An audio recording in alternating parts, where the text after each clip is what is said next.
Well guys, it wouldn't be yet another great week in the gaming world without this kind of story. Find out what exactly I'm talking about. Up next.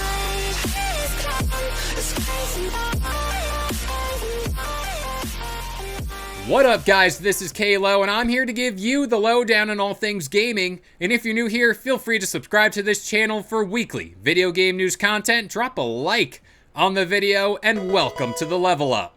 Also, before we get into today's headlines, we are so close to 300 subscribers, so if you're new here, you stumble across this video, why don't you throw a sub this way and join in on the fun. But another week, another Activision Blizzard deal story, but just roll the meme. Oh shit, here we go again. But the good news here is this story doesn't involve the CMA, but it involves the FTC. Is that a win? So the reason why the FTC is making headlines here is they're set to file for an injunction seeking to block Microsoft's proposed acquisition for Activision Blizzard. And by doing this, the FTC is looking to stop the transaction from going through before the deal's July 18th deadline. But the FTC already sued to block the acquisition and chose to bring the case before its internal administration law judge.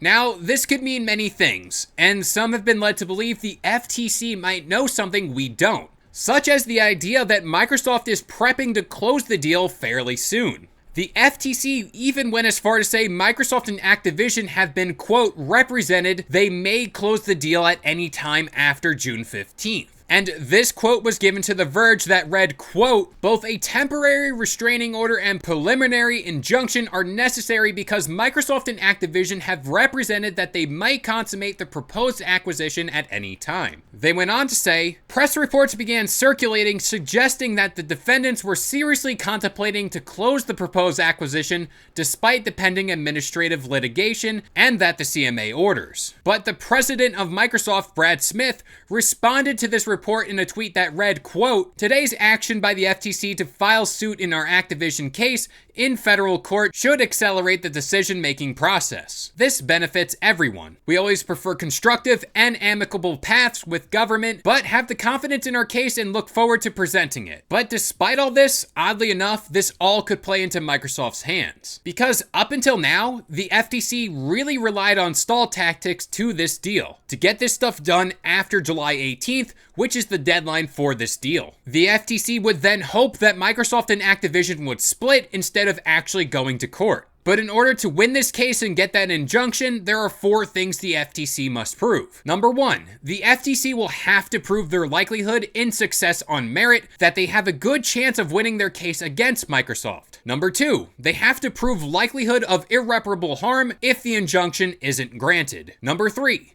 they must show equities and hardships are in their favor. And number 4, they have to prove this injunction is best for public interest. And now a new update on this story. Late on Tuesday, a US judge granted the FTC's request to temporarily block the merger, and that hearing will take place on July 22nd and July 23rd. But hey, things are heating up in the courtroom and we might be in for the endgame for this deal once and for all. But with all that being said, I'm going to pass this question off to you guys. I've asked you guys about this deal enough. So, being that it's showcase week, or it was showcase week, what are some of your favorite announcements, no matter the showcase? But that about does it here. I've been Kalo. I gave you the lowdown on all things gaming, and if you're new here, feel free to subscribe to this channel for weekly video game news content, drop a like on the video, and this has been the Level Up.